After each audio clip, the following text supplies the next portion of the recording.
Hello, good afternoon. Sorry, I'm just pinning a comment. So I'm not sure. This is not a familiar face. Your page is not a page I'm familiar with, but my name is Keisha. I'm the owner of Can Boutique. I've been coming on live lately just to kind of talk about the kind of things that I've been going through. I feel like all of Toronto knows, but I still talk about it. I still actively say it just in case there are people who haven't heard.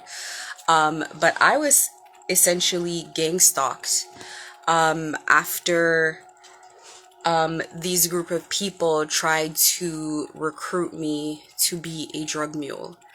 I became aware of a lot of things going on, to be honest with you. So apparently there's a lot of people in Toronto that already do this, that already live this way. No judgments from me. Everybody can do whatever they want, and I'm not even just saying that to be like socially acceptable. Honestly, no judgments from me if that's how someone takes care of their family.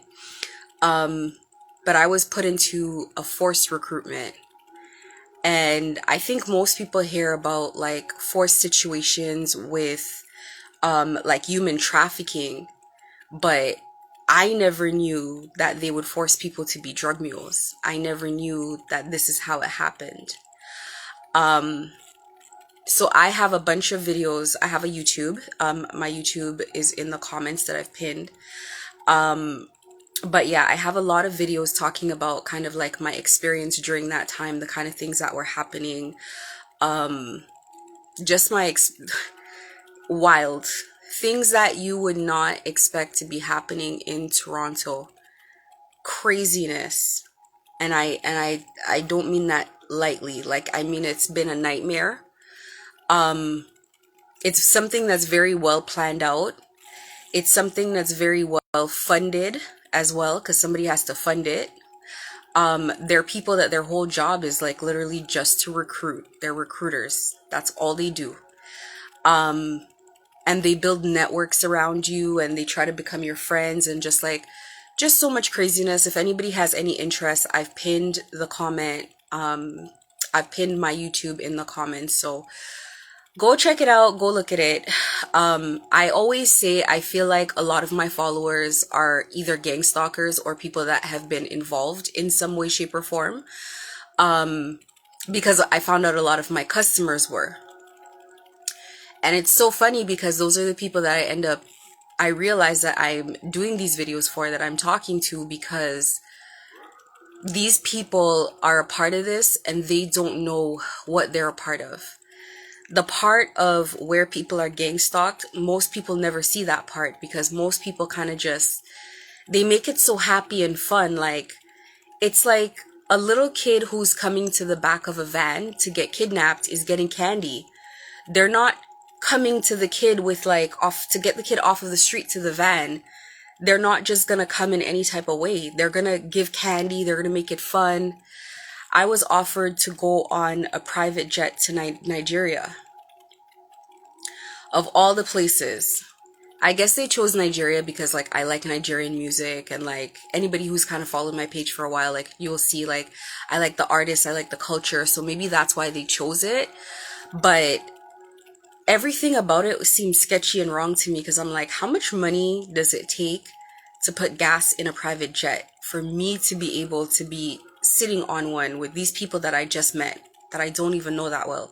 Because when they go on their other trips, they don't invite me, but all of a sudden I can go on the private jet to Nigeria.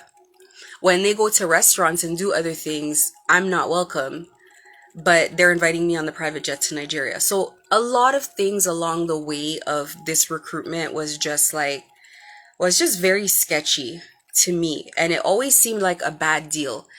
And then they started like gang stalking me very soon after I wouldn't cooperate.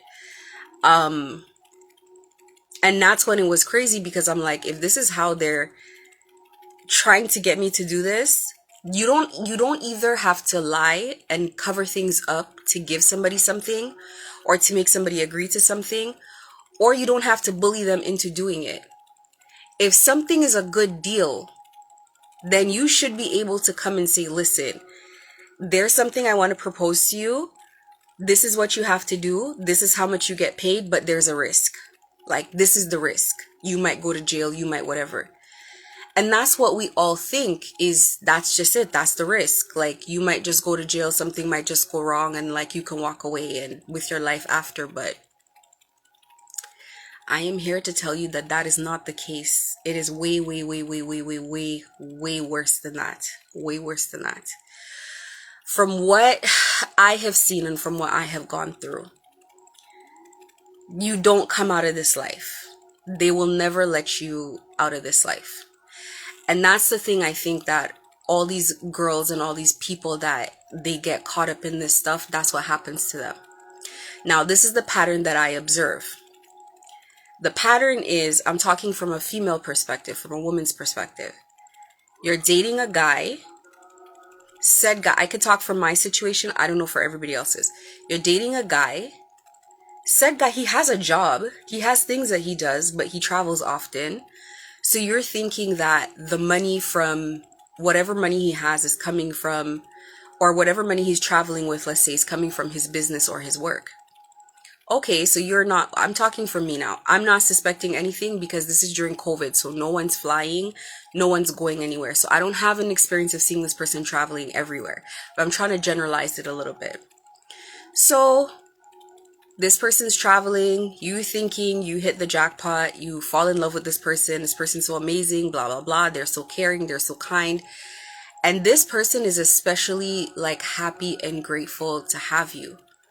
So you really get a chance to like see a different side of relationships, I'll say.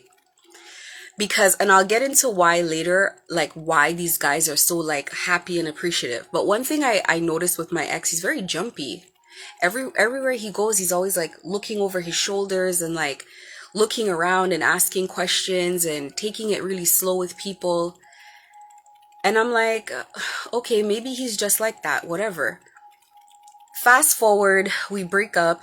I ended up getting myself in being gang stalked in the situation.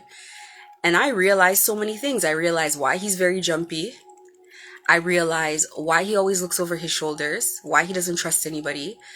I realized why he ran off in the way that he did. And I realized like why he was so appreciative of me being like a normal person who's not trying to use him, who doesn't have an agenda, whatever the case is. Essentially, the conclusion that I came to from everything that I've gone through is there is what I call, it's like a group. They call themselves a secret society. I have a new impression of what secret society is now. People think a secret society is like people that meet up and they have like big hooded robes at night in the forest and, you know, they pray to aliens and whatever. That's not what a secret society is. A secret society is a group of people that all work together and they live together, but in plain sight of everybody else. So there's all these people that live in this city that they are only friends with each other. They only date each other. They do business with each other. They support each other's businesses. They support each other's everything. If they have online platforms, they all join each other's online platforms. But the thing about this one is they band together to rob people. They band together to do crime. So they gang stalk. They also influence other people in a person's network to gang stalk them. So they come together with these other people. So they come to say, you know, you're person A. They kind of scope you out, research you. They come around you. One or two end up being your friends. A couple end up working at your job. Then a couple of them end up, you know, if you have a business, they work for your business until they push out all the good employees through gossip and whatever. And then they're the only ones that stay and they bring all their friends, their sister, their cousin. So before you know it, all your staff are gang stalkers. All your friends are gang stalkers.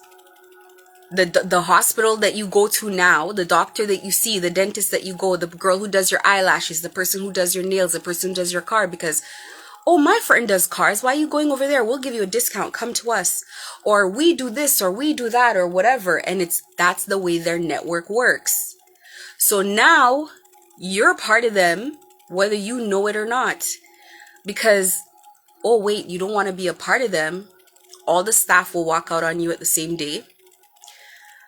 All of a sudden, you can't trust your mechanic. You can't trust your nail girl. You can't, like, you just realize you're surrounded in every way possible. The doctor even that you go to talk to, the mortgage broker is giving you bad advice. They start tearing you down, ripping you apart, and it's a group effort.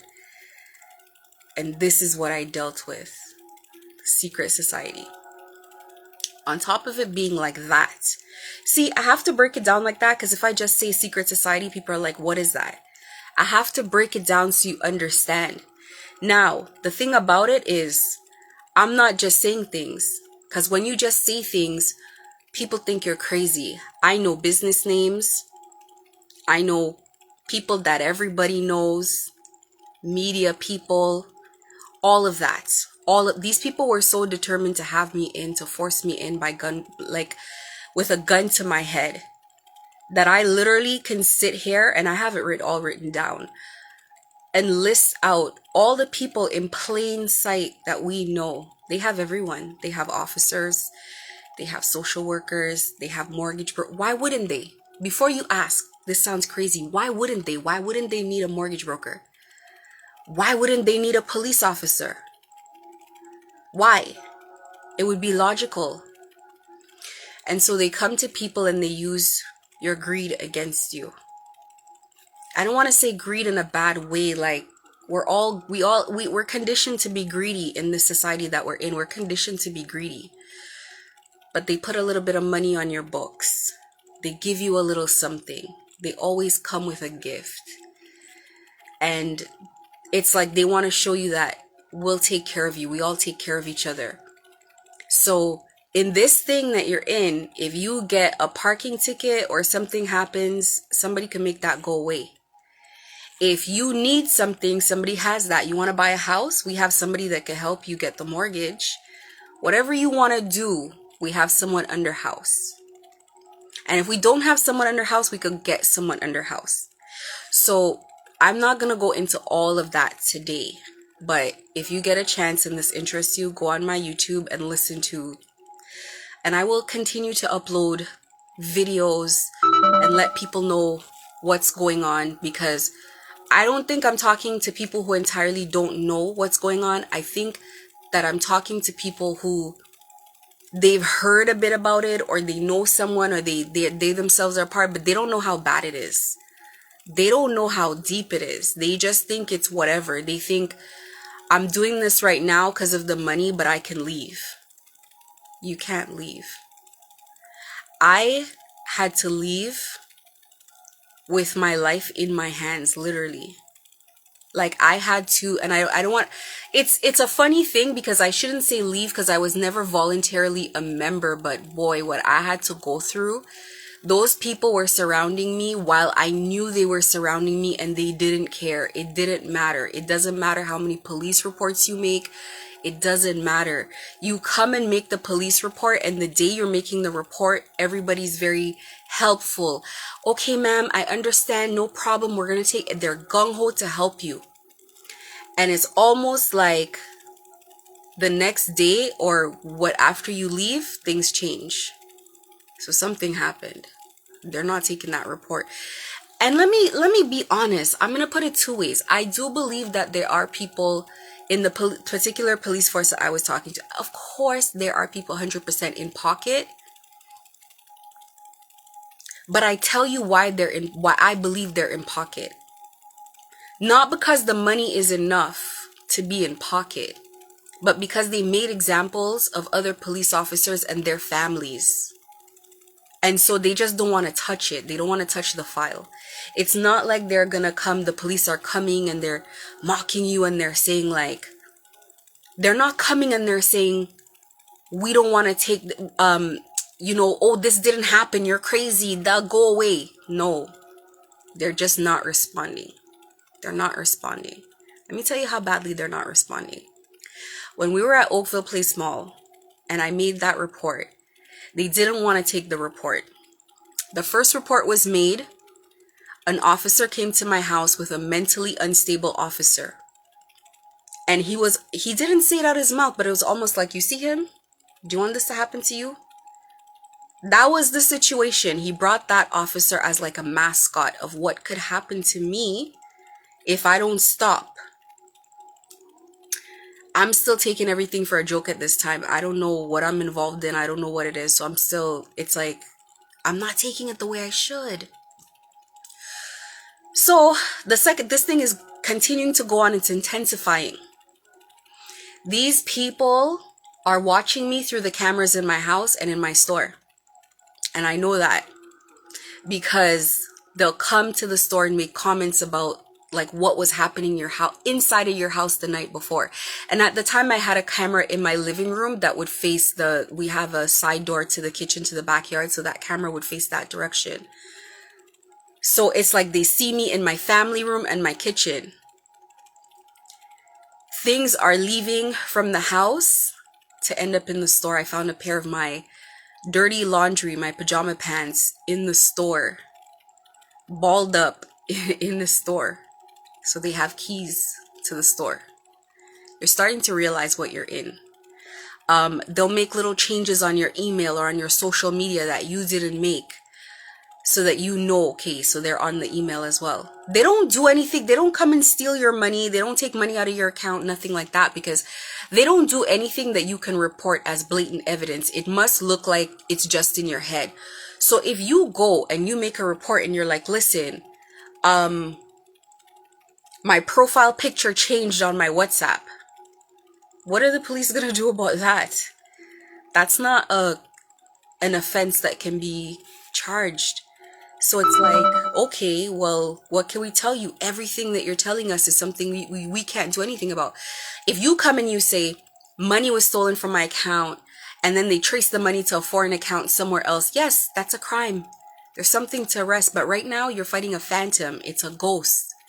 This is a well-organized thing. So when I went to make that report a second time, they wouldn't take the report from me. So I sat in the police station and I wouldn't leave for 45 minutes. I'm like, whatever. You're saying this officer is not in duty right now. I don't believe you. So I'm peeking to the back and I see one of the officers I know who I spoke to before. And I'm like, hello, I'd like to talk to you. And they're like, somebody stepped in front of me. They're like, no, you can't talk to her. Okay, so I sit on the bench. I'm waiting. After 45 minutes, I left. I left the station and I said, F it, I gotta go to work. You know, I have one of the new girls there and I need to make sales. I need to build up that store. I get to work and I'm interviewing people still. No, I'm lying. Sorry. The store wasn't even open yet. The store was under renovation. Forgive me. The store was still under renovation and I had like the cable people coming, the camera people, whatever, stuff like that was happening. And I went, and that day I had to do interviews at the mall. So the store wasn't ready. We were doing interviews in the food court. Yo, about 8 police officers showed up in plain uniform. And basically, they didn't do anything. They just surrounded me in the food court. They sat around me. They walked around me. They just sat there. And they made their presence known. They didn't say anything. And people will say, how do you know it's a police officer? You will know when it's a police officer. You know they have a thing about them.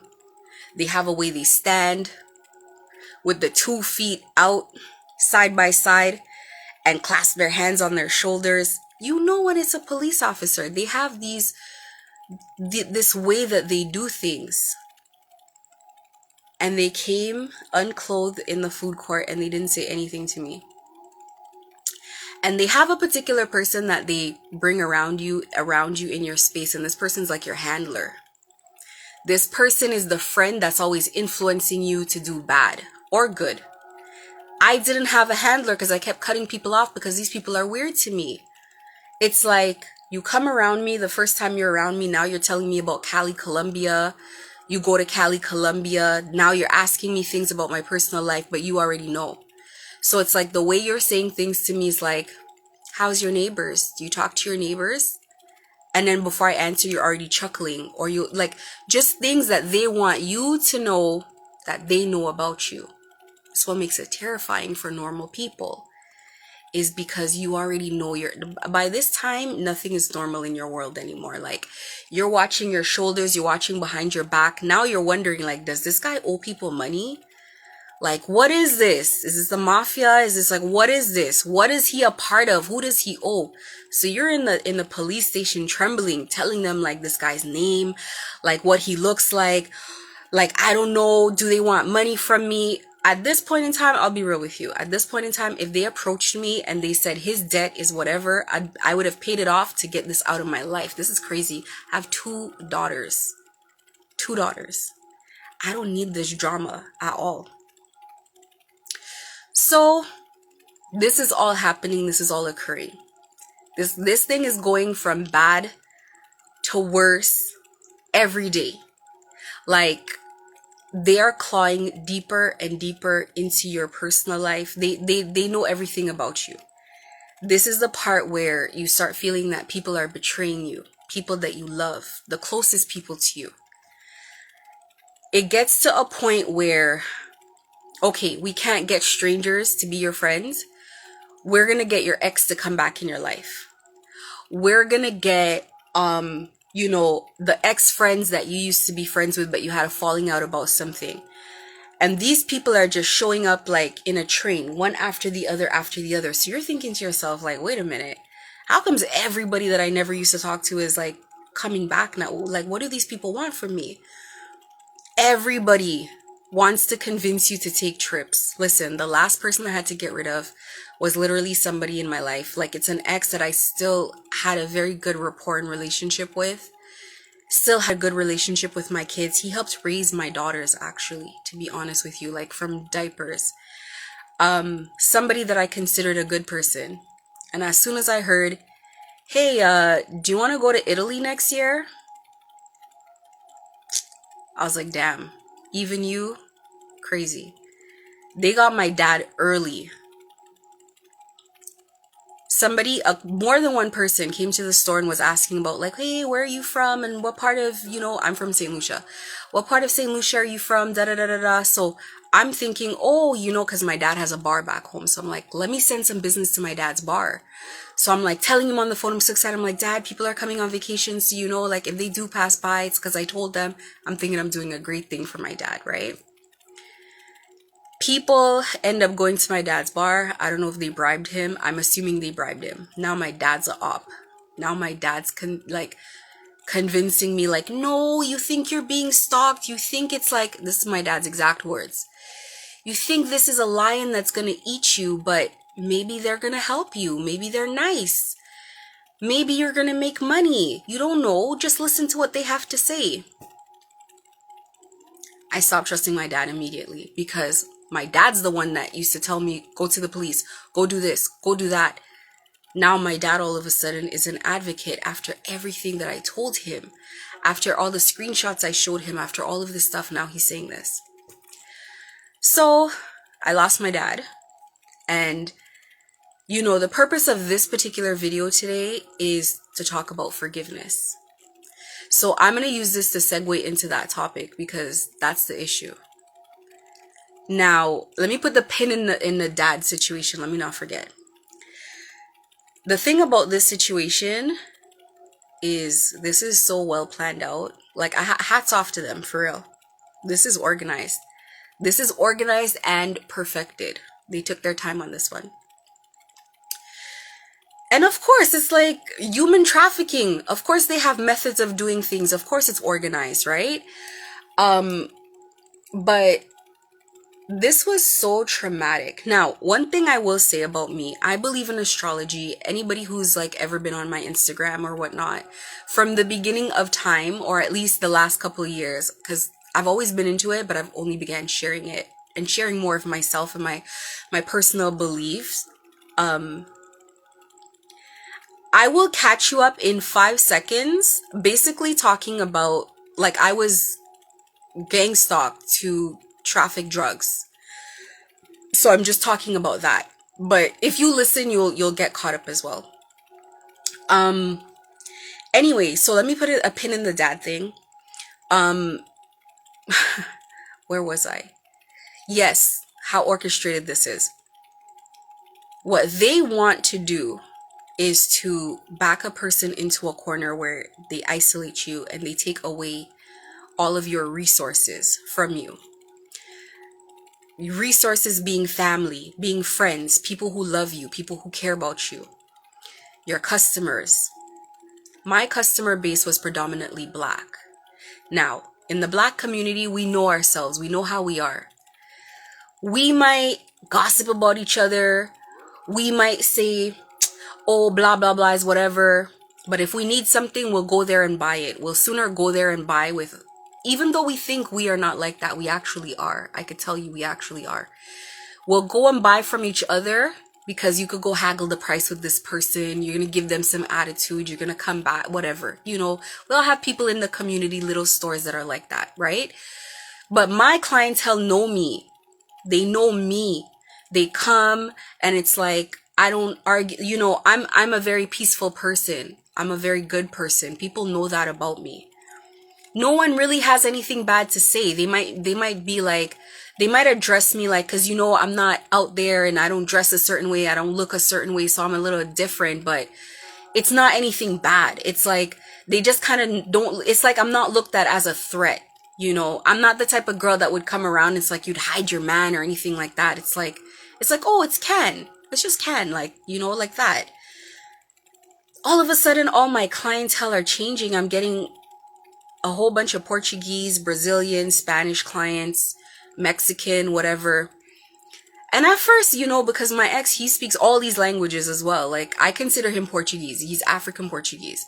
So it's like, I'm thinking like, that's a coincidence, but it's like, this guy cannot send me clientele. Like, he can't send me customers. He doesn't even know this type of people. Like, he's like too far out of that world. But it's like, I'm starting to realize I don't have my normal customers anymore. I'm not seeing the normal people that I would see in my stories. I'm not feeling the normal love that I would. Like, normally you go on your Instagram, it's established, you know your people. So if I'm seeing views in my story and I'm like asking people like, what do you guys think we should bring in, or what should we do? And like, one thing that's always been consistent with me on my social media is I always come out me as myself. I'm always on there talking to people, making jokes and whatever, and I'm always myself. I am always myself. So I've never pretended to be somebody that I'm not. I know that I'm not. Like, okay, I'm selling clubwear. I'm selling party clothes. I'm not that girl. I don't go to those clubs. I don't even dress like that. If I did, it would look so awkward and out of place. I don't speak the same. So there's no point in pretending. People can see through that. Like, my customers know that. I think what my customers appreciated me for is that, you know, you're going to come and it's going to be reliable. I'm not even the cheapest. Actually, I know I'm not the cheapest, but you're going to come and I'm going to be reliable. I'm going to be open. You're going to get your package. I'm not going to steal from you. So no one has anything bad to say in that regard. They might be like, you know, it's kind of expensive at Cannes. But you come to Cannes and you could get your size. I have all the sizes. I have variety. I have whatever. I'm reliable, and it's really a business I take seriously. And I'm thinking from the outside, people have to see that this is how I feed my family. Like, I take this really seriously. I'm working night and day, pandemic, what, rain, hurricane, I'm always working. But for whatever reason, somehow it's like, they've started slandering me and saying things about me. And it's like, it's almost like, how are people believing this? You know, they called me a witch, like I do witchcraft. I'm very spiritual and my spiritual beliefs are very different. I accept that. I believe my God is a woman. I believe in Father God too, but I think Mother Earth, that's what I believe in. You know, I have beliefs that are different and I'm okay with that because I understand why people don't believe that. I believe in African deities. I believe in your ancestors. I believe in that. That's who I am. That's who I've grown into. They took that and they kind of manipulated that and turned that into, I'm a dark witch that does spell work. And they really made people believe that. They talked about my sexuality as far as like, me sleeping around, and I got my money from sleeping around. And now I'm thinking to myself, nah, people are not believing that. There's no way. Like, look at me on live right now. No makeup, hair's in an afro. Everybody who comes to my store sees me the same way. This is just who I am. I don't put on pretenses. You guys will never come on here and see me posting a car, posting a house, posting a bag, flaunting things. I don't believe in that. What you will see is you'll see me hugging my customers. You'll see me quick to give somebody something, eager to give advice, eager to give it help. Nobody will ever say I'm a hater. If I know of something, I tell people. And sometimes I think I'm dumb for that because they never show appreciation or gratitude. But if I get something on sale, I'll come and I'll tell everybody till everybody has it. People take my method of doing things and they do it. And you guys will never see me come in the stores and be like, everybody wants to be like me, da da da. In fact, I'm telling girls how to do what I do. So many girls have come to me over the years and they're like, Can, how do you do this? You know, you inspire me because you make me feel like if you could do it, I could do it too. And I always tell people, I'm like, of course, this is hard work, but like we can do it. Like, who cares? Because it doesn't take for me to see people have things. I'm genuinely saying that. I'm not saying that to anybody who knows me knows that. It doesn't take for me to see people with stuff. It's selfless. So I've enjoyed a life of being well liked. It hasn't always been like that my whole life. I've had to work for that. I've had to earn that. I've had to work on myself. I have not had that my whole life. I've been ostracized a lot of times in my life. I've been pushed aside. I've had people not see my value a lot of my life. So I found myself in a situation finally where I understood people well enough that I didn't have to ever have problems with people. Like, that's what hurt me, is that, and I've been so hurt by that, is like, I've been so good to everybody. I don't even know of a person that can have something negative to say about me that's true, because I'll take the L and like I'll turn the other cheek because I just don't want a bad name. Like, that's something that I've been attached to, not even just because of my business. I don't want a bad name because I don't like people not liking me. I don't like how that feels. So I do all this work and I enjoy all these years of just getting along with everybody, all walks of life. Like white people, black people, like there's nobody that I am not friends with or I do not like or doesn't like me. Even people that other people don't like, I like them and they like me. And I'm always conscious of like the underdog, like the person that people are pushing aside. I promised myself I wouldn't cry on live. I'm so upset about that. But anyway, so it's like I go through all of this crazy shit and nobody defends me. Nobody steps up and says like, no, she's a good person. Like, this should not happen.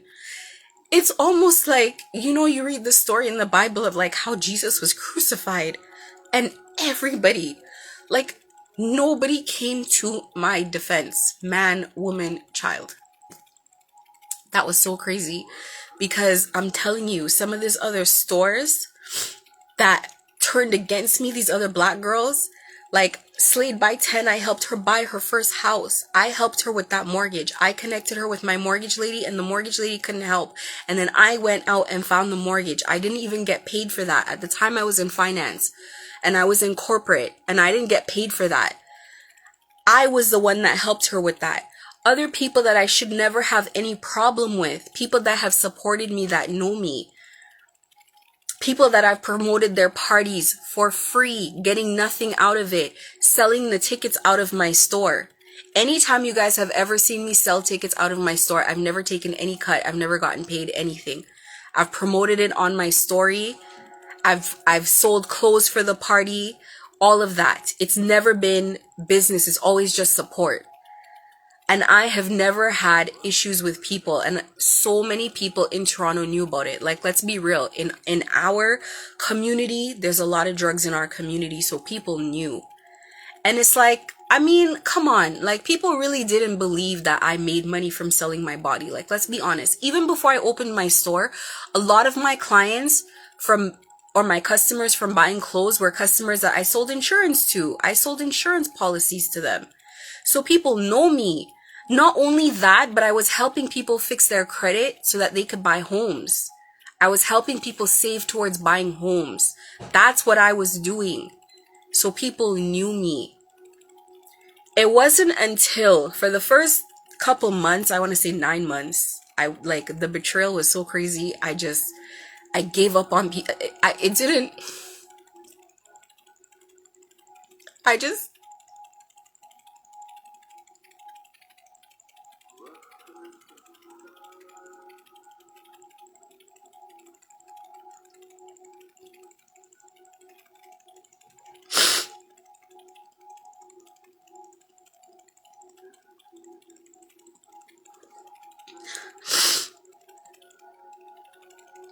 I promised myself I wouldn't cry alive. But this is so crazy. For a year, these people try to take my business from me. These people try to take my house from me. These people try to have me completely broke because I would not agree to sell drugs. It's so crazy.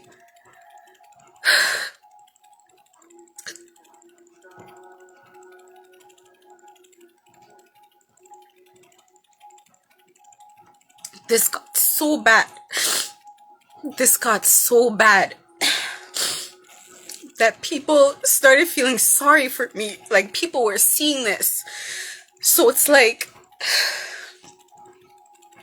I'll tell you. So I remember I would go to like, I needed to promote my page because my engagement was so bad. So I go to Steenie and I'm like, I keep going to him. I'm like, Steenie, like, why can't you repost for me? Like, you know, we always repost for each other, whatever. And Steenie's telling me, no, he can't. Sorry, blah, blah, blah, all of this kind of stuff. See, Steenie's talking about money. Now, anybody who knows Steenie close, like, Steenie will do stuff for you. Like, Steenie's not one of those people, I'm talking from my experience. Steenie's not one of those people who will, like, nickel and dime you and try to do stuff like that. So, like, Steenie's, like, making excuses. I'm like, this is so weird. And, like, some messages, it's like, I'm, like, asking him for stuff. He's like, I'm out of town, but he's not out of town. So then one day he says to me, he's like, all right, fine. You want me to post it? Send it to me. I'll show you. I'm like, what is he talking about? He'll show me. So he posts the thing, the post. Steenie posts the thing. And I know what Steenie's engagement is like. Not one person comes to my page, likes, not one follower, nothing. And Steenie's posted for me before. So I'm like, okay, so now I'm realizing people know what's going on. People are talking about it. They know what's going on. And it's like, nobody wants to work with me. But not in a way of like, because people worked with me from before. Everybody's worked with me. But it's like, no one wants to work with me because they're scared. That's the vibe that I'm getting. It's like they're just nervous. They're scared. There was one girl, I can't remember her name now, but I sold her a fur coat. And she bought the fur coat from me years ago. And she had one of the nicest, most liked pictures on my page. And this girl was sent to watch me at the store. Because they would always follow me everywhere. They would follow, that's what gang stalking is. Multiple people follow you everywhere. Like, if I go to the bathroom at Von Mills, they're standing in the bathroom. Like, I swear, people are just following you. They're everywhere. They want you to know that they're there. So I remember this girl just wouldn't come in the store. And she looked pissed. And I remember looking out of the store and looking at her. And she was so frustrated that I saw her to her face. And she was mad. And she looked away and she looked like she didn't want to be there. But it was like somebody's holding her there at gunpoint almost. And it was like, that was the beginning of me realizing, like, people don't even want to be a part of this. But it's like, there's something going on. There's something deeper and bigger going on. So that's when I stopped hating the people that were following me and realizing that there's something bigger out there. And they probably realize what they're in, because it went from them trying to get people to do things towards me and they couldn't find people to want to do it. So they had to now start bullying people to do it. They were bullying people to follow me. And You could see in their eyes, in their demeanor, and anything, they don't want to be there. They don't want any involvement in this.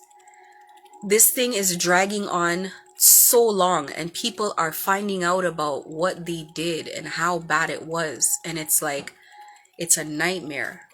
This is like a monstrous thing. So all of this is happening, and I'm noticing now I'm separating people in two groups. There's the group of people that are happy to see it happen to me. They want to see me cut down. They're laughing. And then there's the other group that can't even make eye contact. They think it's disgusting. That was a lot of people. A lot of people just felt like it was disgusting. To this day, there's places I go and there's people that I know that was a part of it, and they can't look me in my eye. Now, I've gotten to a place, to a point where they're still trying to push it, but they can't. Like, they don't have the resources. People are not taking their money to just come in the store and spend money stupidly and whatever. So a lot of the things that could have happened are not happening anymore because they can't do it. Because this has gotten so disgusting, a lot of people just were walking away. People were just refusing to be a part of it anymore. It's so hard to hide it after such a long period of time. So people are just walking away. But it's like, so it's like a number of people, and I feel like it's widespread now. Like people just, it's widespread, it's known. So it's like no one can deny it anymore. And now they're at the point they're doing this to my ex as well. Like I can tell. I haven't been in contact with him for a long time, but the last time that I was in contact with him, it's like the way he's texting is weird. Like he's hiding something, or he's going through something. He's not being himself. Something's going on, right? But the reason for this live today is because I've been vengeful. I've been vengeful. And in my other videos, I've always talked about, listen, I've actually thanked people. See how low the bar is. That it went from expecting people to defend me or help me, that I was just grateful that there were people that didn't want to be a part of it. I know who these people are. I will remember them for the rest of my life. There were just people that it was like, I'm not saying nothing rude to this girl when I come here. Or they're telling me to come in the store. I'm coming in the store, but I'm not. Like, you can tell, and I don't want to name I will not name names to compromise anyone, but you could, it was a very, very distinctive attitude of like, I don't, this is wrong. I don't agree with this at all. But the people that were trying to destroy me, I got vengeful. Now, I used to pray all the time about, see, when people used to do me wrong, I used to ask God for strength just to forgive it. I used to go through my period of being mad at it, feeling disrespected, but then I'd be like, you know what, God, just like allow me to let this go because I want to have a good day tomorrow. I believe in manifesting. And in order to manifest, you have to work with God. And so you cannot manifest good things into your life while being hateful, while having negative emotions, while being mad. It's kind of like, that's why my business always flourishes, because people like me. People shop for me not because I'm the cheapest. People just like me and they can trust me. So people come to me.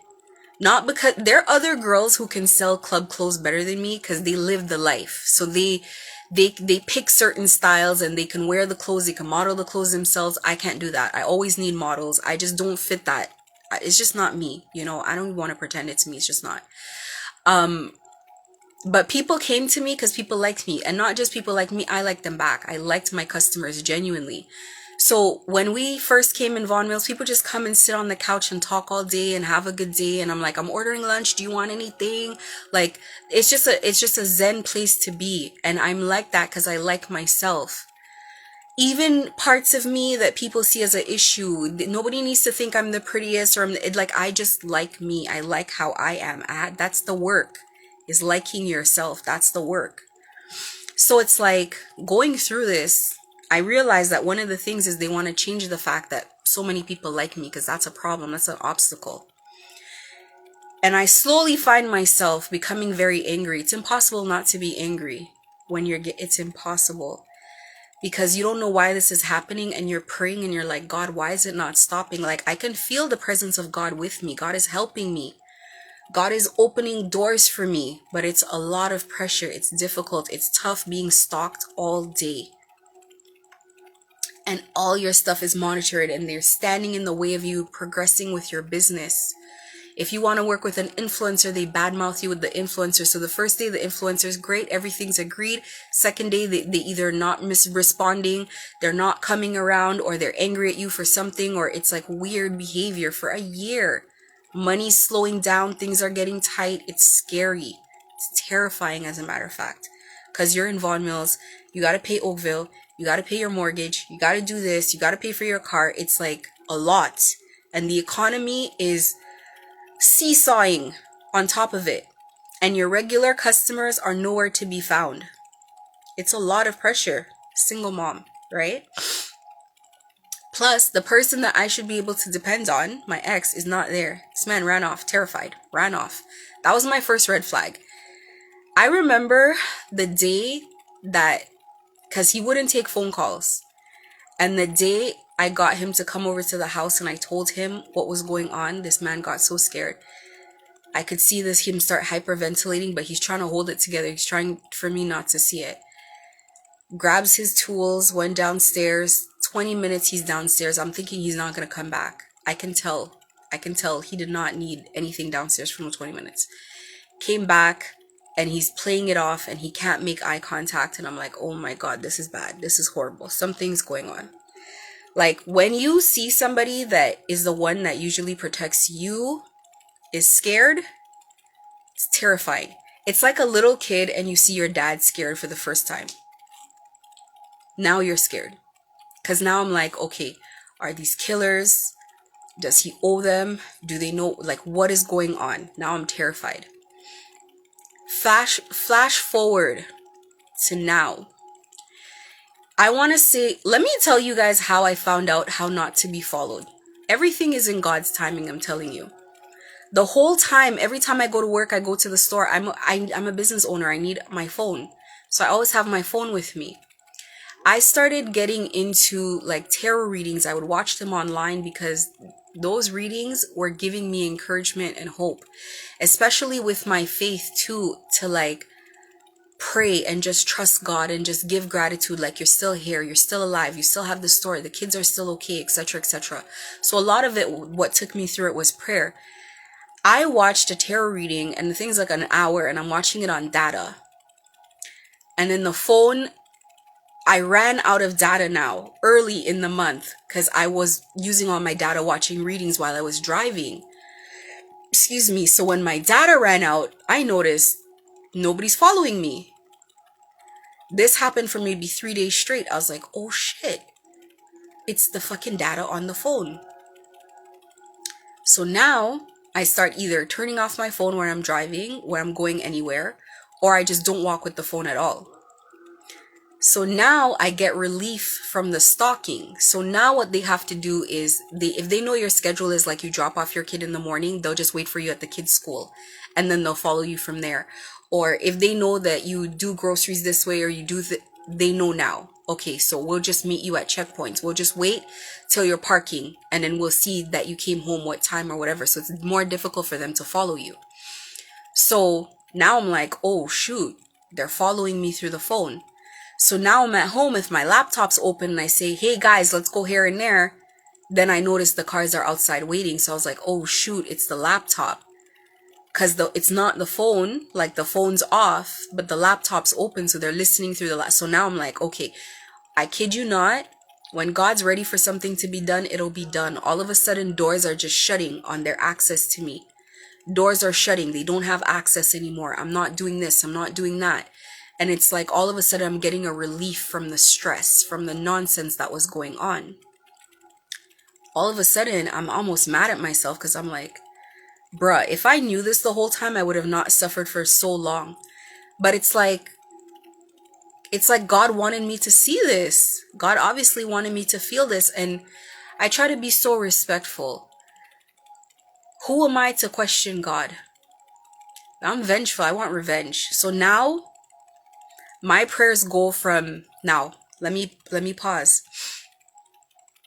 My prayers have always been prayers that have been answered throughout my life. I don't know why. It's weird. It's always been weird. It's not just like I'm grateful. It's weird. Like it's weird level weird. Okay?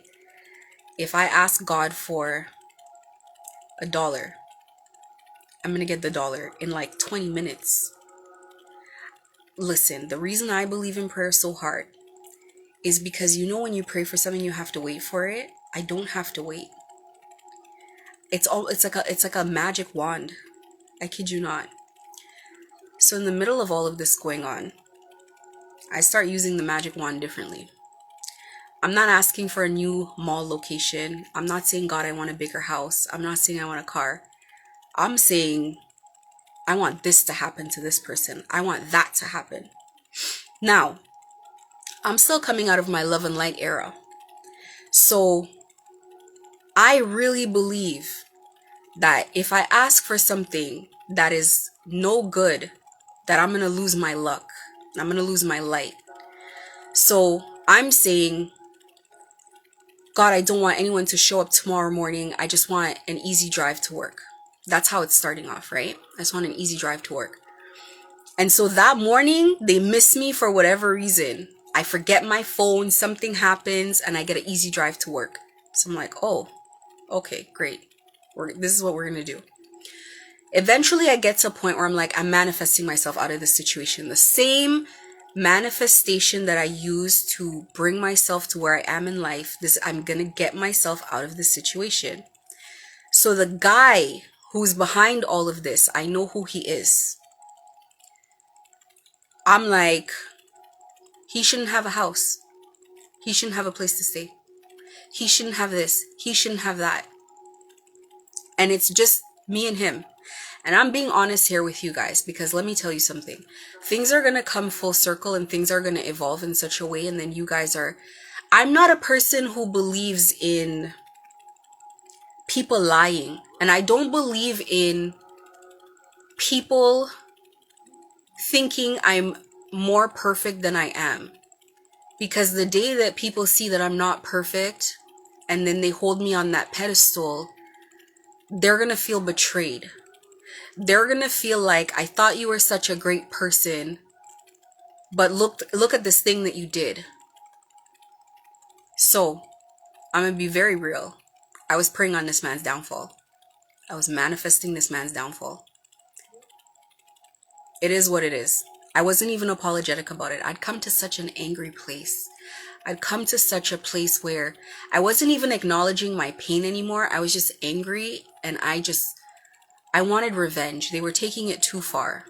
It was abuse. It was abuse. And in my other videos, I talk about some of the stuff that's happened, but it was abusive. So I'm unapologetic about it. Even yesterday, I posted in my stories, will I ever forgive people in Toronto? And I'm like, no, I'm not going to forgive people in Toronto. You know what? When people hurt you, it feels so good to like not want to forgive them. So that feels good. It feels good to want bad things to happen to them. And you think that bad things are going to happen to them and you're going to rejoice. You're going to be happy. And that's the day you're going to be able to forgive it. I literally said to God, I'm like, listen, when I see their karma happen, I'll be able to forgive it and I'll be able to let it go. Because after all of this, you're not going to ask me to forgive these people. Like, that's too much. You have to understand you were there with me. So I post my little petty post in the stories yesterday.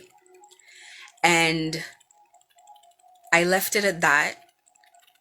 And I even watched it a couple times. It gave me pleasure to just watch the story and be like, yeah, I'm not forgiving them. Now, I've had to forgive people before. I had to forgive my mom. I didn't have a good relationship with my mom at a certain point, and I had to forgive her. But the way I ended up forgiving her is realizing that something wasn't her fault. It wasn't her fault because she didn't want to hurt me. She did want to hurt me, and she did hurt me. It was because looking at like my mom's past, I realized like, damn, like my mom went through some stuff. So like, of course I can understand why she would behave that way or why she would feel that way. So that was easy for me to forgive. And as soon as I realized, it was like it evaporated. All the hate I held on to for all the years, and it just evaporated. I was like, God, it's not her fault. I gotta cut the lady some slack. Like, they grew up hard. A lot of our parents grew up really hard and had some harsh crap to go through. So I was like, okay, I forgive her.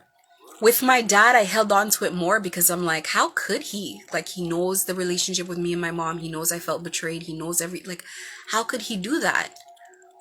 My dad was a harder one to forgive. I don't know where I am with forgiving my dad. I don't know if it's 100%, but I'd say like I mostly let it go. But it's like there's a part of me that's still holding on to it, like where it's like, I'm not coming to your funeral or I'm not doing this and that. So I'm not fully there yet with him, but it's like it's softening, like I'm letting it go. But it's like the one guy that I knew wanted to destroy me. Like, I want to be mortal enemies with this guy. Like, I want to leave this lifetime and go to the next lifetime and fight again. Like, if I meet him, it's on sight. That's how I was feeling. I can't say I don't 100% feel like that. I'd be lying. I'd honestly be lying. And I can't say I want the best for him either. I would also be lying, and I'm not a liar. I don't care what anybody says. I'm not a liar. I can't say that I want the best for him. I can't say that I don't want him to go through karma. I'd be a liar. I do. I really do. But throughout the process of everything that was happening, what was happening was everything that he was wishing on me was happening to him. So if I was saying I didn't want him to have a house, I'm realizing is because he didn't want me to have my house.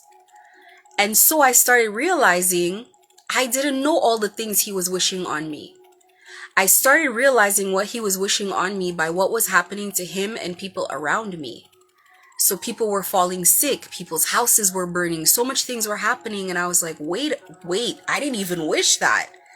I'm here wishing run-of-the-mill things. Run-of-the-mill things. I'm not even wishing death, because for me, that's where I crossed the line. I'm just like, you know what? I can wish that you don't have your business. I can wish you don't have your house, but I'm like, listen, I'm not trying to compromise my relationship with God, even though, to be honest, it's hypocritical because I'm not wishing him the best. I really am not. So I'm in like a funny place with God now. And I'm telling God, I'm like, listen, you're going to have to forgive me at the end of this. I'm trying to survive.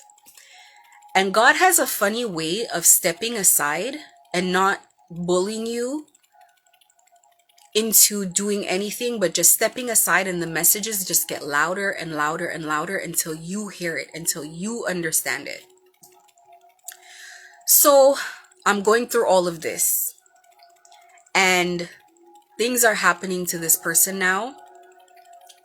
But I don't know the full details. I'm not connected to this person or to whatever. I can only tell what's happening based on like the ads that I'm seeing come up, because my Instagram's hacked, my laptop is hacked, all of this, right? So if ads come up, then I'll see ads of like what is going on.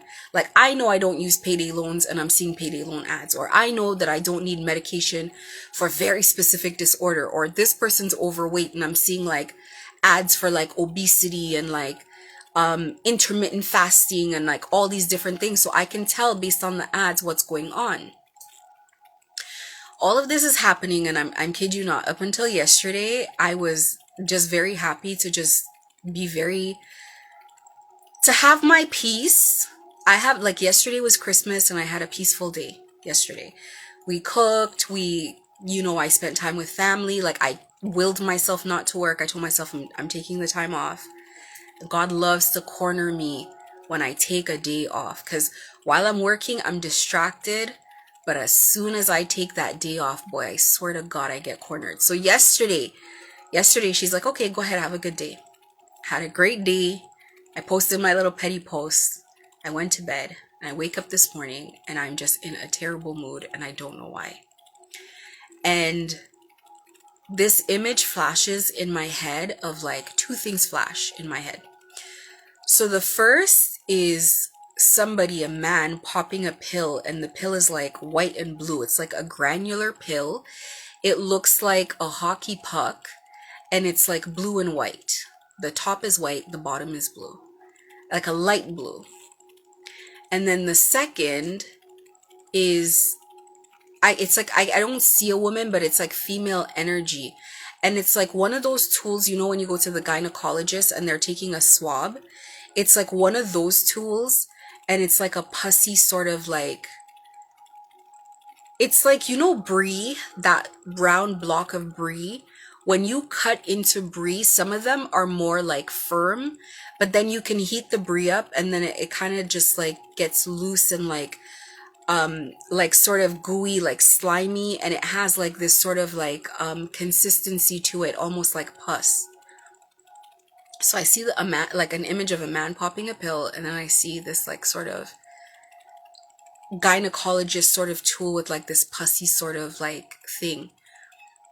And then I'm thinking, and my mind says, like, these people are not okay. Like, people are not, are sick. They're not okay.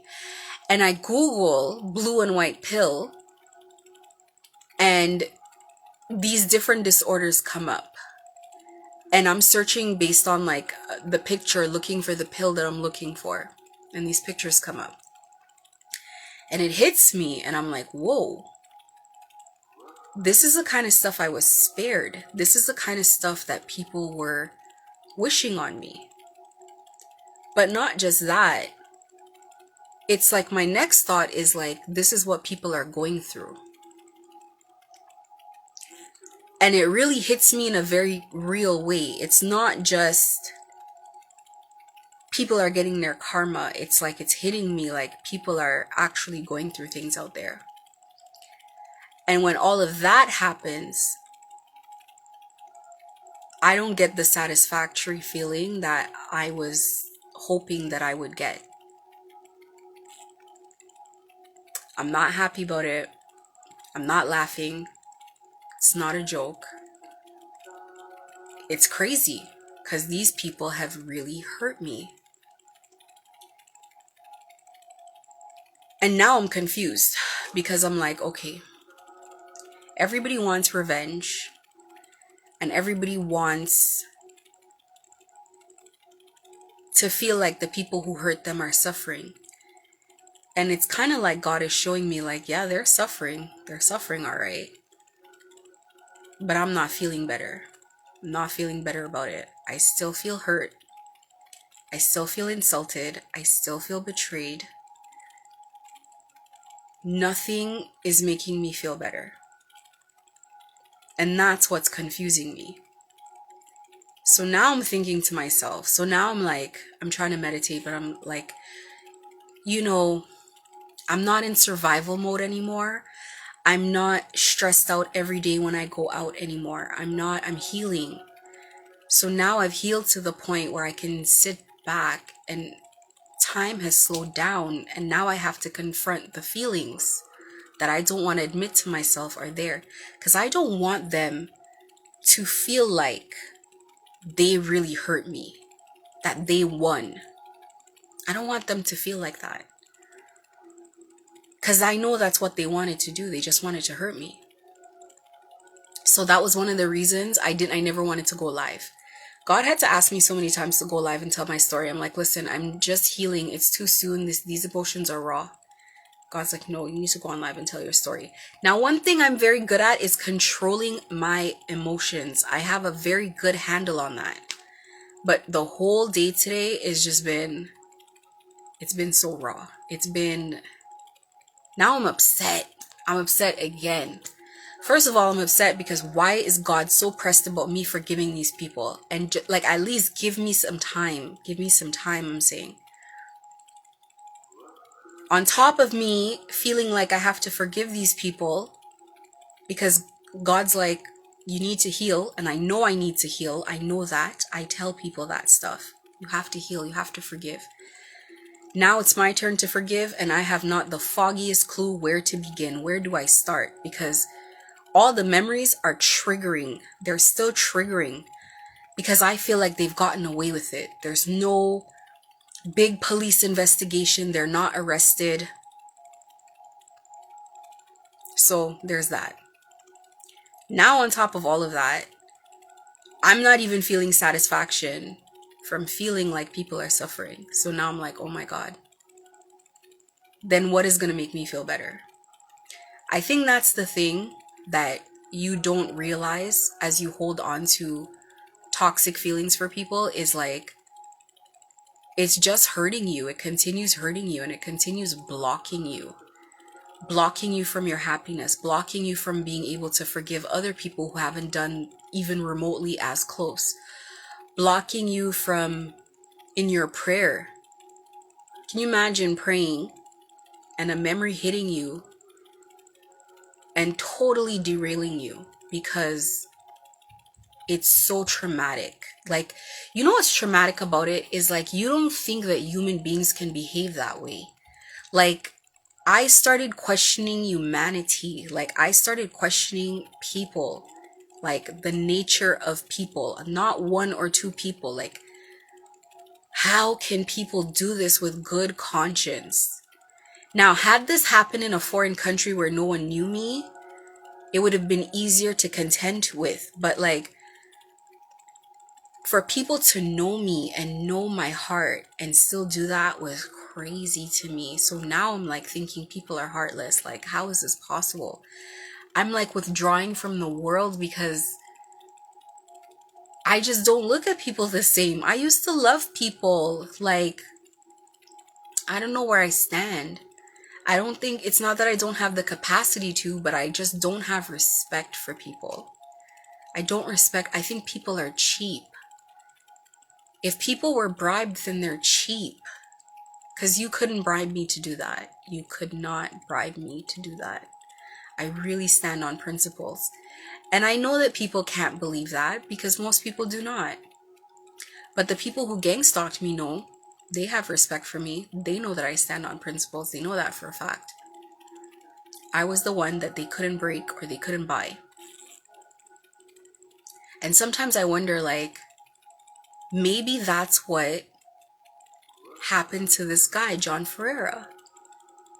Maybe he lost hope in humanity. Maybe he lost faith. Maybe he just didn't believe that people were good people, that good people existed. And maybe because he didn't forgive, he turned into what he turned into over time. This is what I'm thinking today. I'm in the bathtub thinking this. And I'm thinking to myself, I'm sure if people were told that they would be capable of doing what they did to me, that they would think, no, I would never do that. But given the right conditions and the right circumstances and the right amount of money, you would be shocked what you would do. You would be shocked what you would do. If they promised you your cut is $20,000 and all you got to do is go in that store and say something extremely rude to that girl and laugh in her face, you would do it very quickly. I don't know what they offer people. Maybe it was $2,500. Who knows? But people were accepting those deals. So they were offering something of value. And anyway, all of this happens. One of the things I always wanted to know, or I started to become curious about in the beginning when we were going through everything, I could care less. I could care less what happened to this guy, his childhood. I'm like, this is not my problem. It's not my fault. But I started getting really curious as to what could make this possible. Like, what could make it possible for somebody to do something like this? And then it started being like, I really need to know. Like, I need to understand what happened. Something happened. Something that wasn't forgiven. Because now I'm having difficulty forgiving. I'm having difficulty forgiving. I wish I could sit here and be like, wave of a magic wand, I've forgiven every... That's BS. I've definitely had a good spiritual practice that's been good enough to support my healing so that I could get to this place and not be mentally unsound. And not be... Because this is traumatic and this is a lot of change to have happened in my life for it not to affect me. It would affect anybody to have so many changes occur. But I can be so genuine and honest. I have so many moments of happiness and so many moments of peace and so many moments of gratitude. But the forgiveness thing, God has been very patient with me about that. But foolish of me to think that I wouldn't be cornered at some point to face it. And I just have to be honest. I still have moments where I am triggered to outrage. I still have moments where I'm in disbelief, like I'm still trying to process, like, what exactly happened in my life in the last year. I still have moments where, despite understanding on a intellectual level the importance of healing, I want to say, um, in theory, I understand the importance of healing and the importance of healing helping me move on. But it's like the reality of healing way, way, way, way, way harder. So it's like God kept saying, like, you have to tell your story, and I would just like conveniently ignore that. Like, I'm not telling my story. Because the first time I told my story and nobody believed me and it didn't help me, and I had to get out of my situation by myself anyway. So what is the point of telling my story? So I didn't tell my story. And then it's like, now it's like it's getting louder. Because one thing I'll continue to say is that God will just continue to get louder the more you don't listen. So now I'm hearing, one time I was listening to something on YouTube, and the whole YouTube video is, about if you have something important to say and other people are struggling with it, like you got through it, it's almost like your duty to go back and give them that help, because wouldn't you have loved to have that help? Now, the whole time I was going through what I was going through, I was being guided and helped, like whether it was tarot readings or motivational things, or, people that make guided meditation videos online are doing a massive service to the world in ways that they don't know. They don't know that. They're not getting any money directly from it.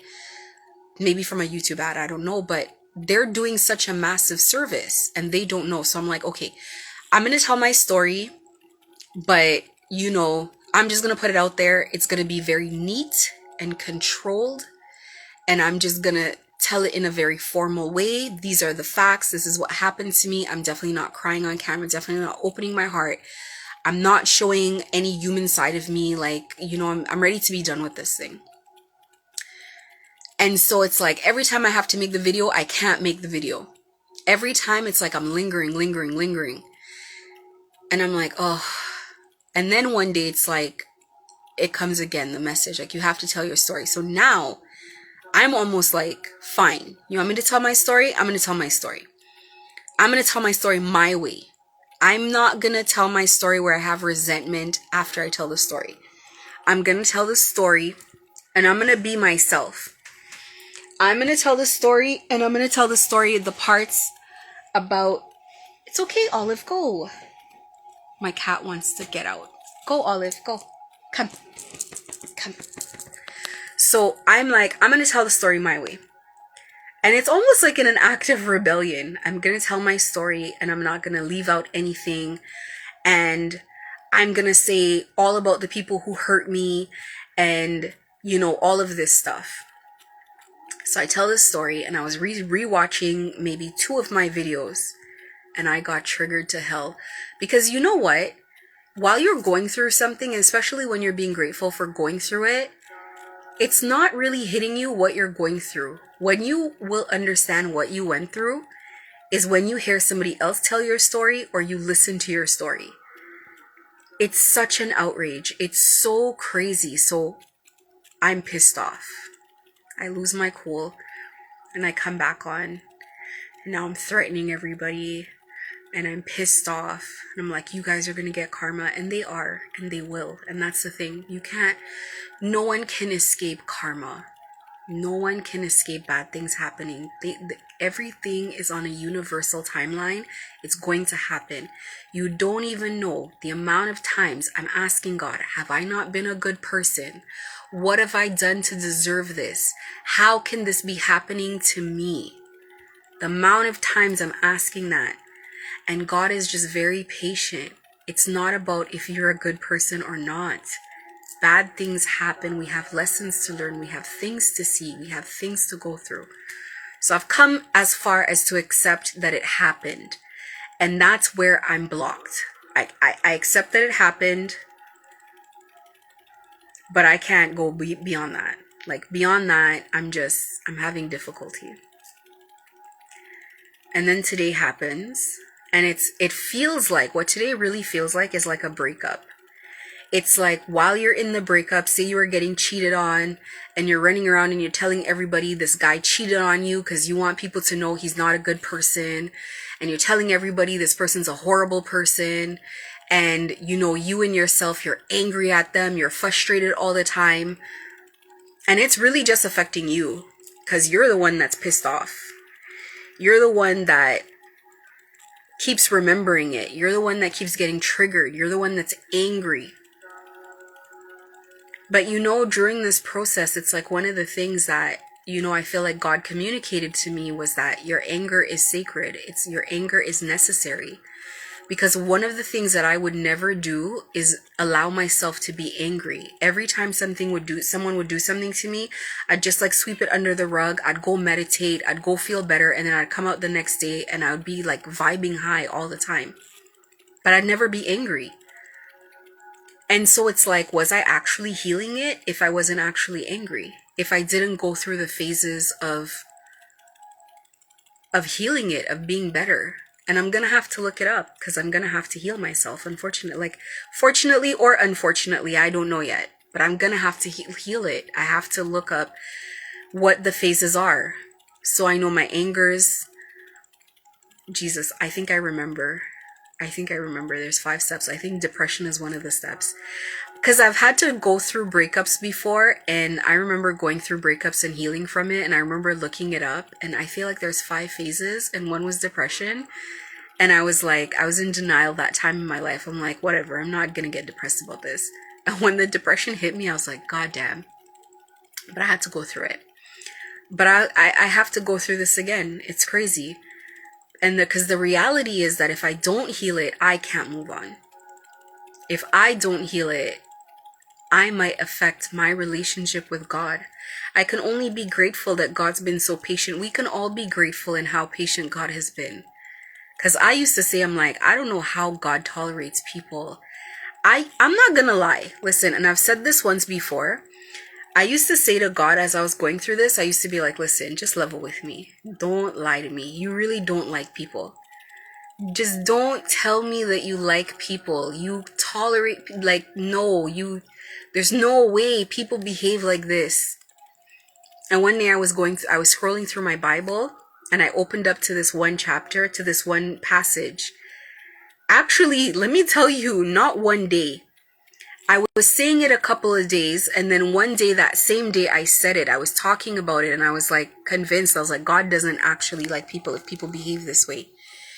And I turned to some passage, and it was basically saying that God is understanding of people because God understands what people have to go through. So it was almost like saying, like, God tolerates people because God understands. And I remember reading it, and just with what I was going through at the time, I was like, that's a cop-out.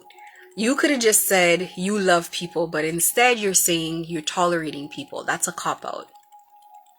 But honestly, it took up until today for me to understand that God has also been understanding with me and waited patiently for me to come to this conclusion on my own, that this is something that I have to heal. And there's not going to be healing without forgiveness. I'm like low-key resentful about that. I want to be able to circumvent the part where I forgive, because for me, it's like feeling like I forgive it is like almost like saying like they're walking away scotch-free. So they got away with it. They did it and they got away with it. And so now it's like nobody has to look at you like the victim that they hurt, and nobody has to see what they did. It's like, oh no, she's healed, she's fine, she's good. She's good now. So we can walk away. You know, we can absolve ourselves of what we did. But the reality is like, if I don't forgive, I'm the one that's going to suffer. I'm the one that's going to have a difficult time. And I worked a long time. I'm not joking. I worked a long time to heal and to come to a place where I loved people. It was not natural. I'm telling you, it was not natural. I've always felt like The person who walks into a room and people like roll their eyes, or the person who somebody's always jealous of, or the person who someone's always using. Like, I've always felt like that. I've always felt like people just had animosity towards me or jealousy towards me, even though I didn't do anything. So it took a long time. Listen, the hardest thing I ever had was I had a hard relationship with women. Because I always had conflict with women. And not conflict in like we're fighting, but just like, you know how women, we have tension with each other. We have competition with each other, but it's silent, but we're friends. But we're cousins. But it's like low key, it's like, if you have that car, it's like you have a better car than me. Like we try to one up each other, and there's always like this, like, but it's like we live through it. But it's not a fun relationship to always have, because it's like we're irritated, and then it just gets to a point where girls, you stop talking for no reason. And you'll see girls, they'll stop talking. It's like, why did they stop talking? Because somebody didn't come to somebody's birthday party. But that's not why. It's because they had silent competition and silent issues with each other. That's really why they stopped talking. So it's like, I just had to come to a point where I healed my relationships with other women, around other women, like just not seeing other women as competition, seeing women as my sisters, seeing women as like allies. So it's like, even women that didn't necessarily have good relationships with other women, I had good relationships with them. To come all this way full circle, to have this craziness happen to me. And now it's like God is on top of it. God is saying that I have to forgive these people, the same people that tried to destroy me. Tough. And I'm not gonna pretend like I'm all the way there, because it would be a very insincere lie. I feel like I've already come out of this thing not hating people, and that's a big thing. Like, not hating humanity in general. There's some people I don't have good feelings towards. I'm not gonna lie. I do not. I try to be love and light. The situation has not been love and light. The situation has angered me. It's really pissed me off. I feel like I've come a long way, and it's like, now I have longer to go. So, even in saying that, thinking about like the phases of healing and the phases of forgiveness, I know depression's coming. I have been able to dodge and sidestep depression for so long. It's not my favorite thing to feel. I try to fight it. But it's like I'm now in this time coming to terms with the fact that I'm probably going to be depressed. I'm going to be angry for a while. I don't know what I'm going to think, but it's like, at least today God got through enough to be like, listen, you got to contend with the forgiveness. You got to face it. You can't just sit here and think you're not going to forgive this at all, and you're going to somehow be able to move on. You won't be able to enjoy your life. And it's like the hypocrisy of me to tell people like, oh, if you're going through gang stalking, you got to look into your past and the people that have hurt you, and you have to forgive them. It's not easy. It's far from easy. It's very difficult. If it was easy, I feel like more people would have done it. More people would have already been in a place where we would all be walking around healed and forgiving everybody. I have not the foggiest idea where to start, where to place my foot. I don't know what is the first step. I know that I cried about it, and then I meditated and cried again and had to try to meditate again. I know that I'm purging it. I'm releasing it. I'm letting it go. I have no idea when. Maybe it's not going to be something that you arrive at a destination of forgiveness and it's done. Maybe it's just going to be a journey. Who knows? But it's like, I have to just contend with the fact that I am angry, and I am deeply, deeply, deeply hurt by like everybody involved. And just maybe that's the point of the videos, for people to see me go through this publicly. This is the messiest thing I've ever gone through. And for me to actually get on live and talk about something that's so personal when I've been so guarded and private for so many years is very different. And I thought it would be harder. It's not. Maybe because it's funny when you just don't expect people to have compassion, you kind of just don't care. And It's just like a lack of respect for people as human beings. It's like not respecting people as human beings, like not thinking people are kind, even though I know that's not true.